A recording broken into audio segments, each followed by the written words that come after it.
こんにちは。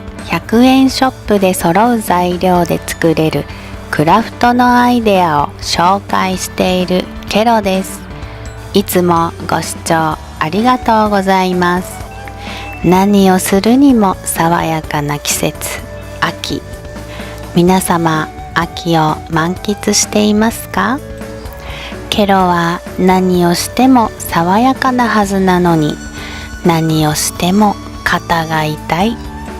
とうとう顔が両手で洗えないし、ズボンも両手で上げられなくなってきた。年を取るということは本当に過酷です。母が60代の時、同じように肩の痛みで悩んでました。その頃は人事で、痛くても動かしおかんと動かんくなるよなんて冷たい言葉を言い放ってた。今になって人の痛みがだんだんわかるようになった。年を取るといいこともあるもんだ。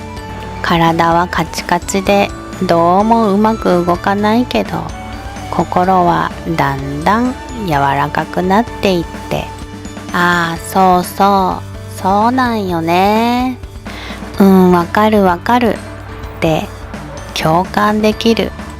今度はどこが痛くなるんだろうって不安になるけど、同じようにどこか痛い人がいたらほっとしたりして、なりたくないって思っていても、みんないつかはババアになる。どんなババアになるかが大事。